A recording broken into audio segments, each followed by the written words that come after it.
চারদিকে অপরূপ সৌন্দর্য, কিন্তু উপভোগ করতে পারেন না মানুষ, যেতে পারে না প্রকৃতির কাছে। এমন সৌন্দর্য দেখতে যদি খুব বেশি ইচ্ছে হয় তাহলেও যেতে পারবেন, তবে পানিতে নেমে জামা কাপড় ভিজিয়ে যাওয়া যাবে সেখানে। শিশু থেকে বৃদ্ধ সবারই পথের কাটা একটিমাত্র ভুরভুরি চড়া। সেই ভুরভুরি চড়া পারাপার হতে হয় পানিতে নেমে, তবে বর্ষাকালে পড়তে হয় বিপাকে। সম্পূর্ণ যাতায়াত থমকে যায় তখন। এক প্রান্ত থেকে অপর প্রান্তে যেতে পারেন না গ্রামবাসী, ফলে বিচ্ছিন্ন হয়ে পড়ে যোগাযোগ ব্যবস্থা। শ্রীমঙ্গল উপজেলার ৩ নম্বর সদর ইউনিয়নের রাধানগর এলাকার মানুষের দুঃখ ভুরভুরি চড়া।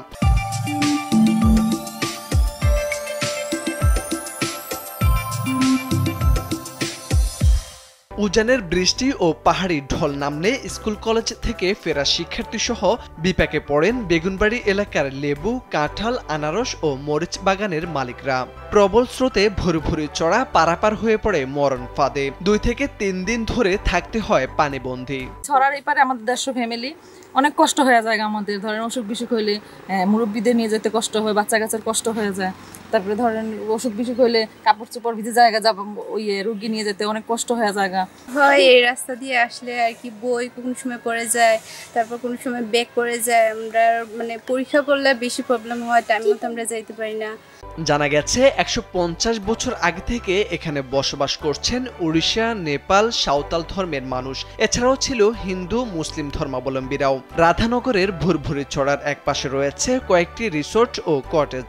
এখানে অপরূপ প্রাকৃতিক দৃশ্য পর্যটকদের আকর্ষণ করে। এই দৃশ্য উপভোগ করার চেষ্টা করলেও ভুরভুরি চড়ার কারণে তাদের আশা পূরণ হয় না। এলাকাবাসী সরকারি বিভিন্ন দপ্তর ও জনপ্রতিনিধিদের কাছে আবেদন করলেও মিলছে না সমাধান। আমি অসুস্থ, আমার পাওয়ার লেখাটা ছিল, পাওয়ার বহুত কষ্ট করে আমি পারিছি। খরা নিয়ে আমরা অনেক কষ্ট পাই। ছেলেমেয়েরা শুকনাকালে ঠিকই স্কুল যায়, কিন্তু বর্ষাকালে আমরা স্কুল পাঠাইতে পারি না। হয়তো বাচ্চাগুলো স্কুলে গেলে কিভাবে ওরা আসবে, আমরা ওই চিন্তায় থাকি। গাঙ্গের মধ্যে গুলো হইলে আমরা আটকে থাকি, আমরা যাইতে পারি না।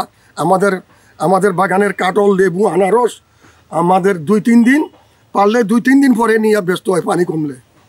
এই অবস্থায় এই দুর্ভোগে আছি আমরা কোনো মতন করে দয়া করে একটা ব্রিজটা দিয়ে দেন, আমরা গরিবটা বাঁচি। আমরা শ্রীমঙ্গল উপজেলা পরিষদের চেয়ারম্যান বানুলাল রায় জানান, ব্রিজের বরাদ্দ আসলে অগ্রাধিকারের ভিত্তিতে এই ব্রিজ নির্মাণের ব্যবস্থা করা হবে।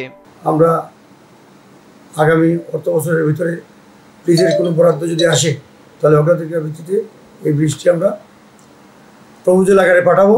আশা করি বরাদ্দ আসলে ব্রিজটা হবে এবং জনগণের যে দুঃখ দুর্দশা সেই দুঃখ দুর্দশা লাঘব হবে। শ্রীমঙ্গল উপজেলা নির্বাহী কর্মকর্তা মোহাম্মদ আবু তালেব জানান, একটি আবেদন করেছেন এলাকাবাসী। বিষয়টি তাদের নজরে রয়েছে।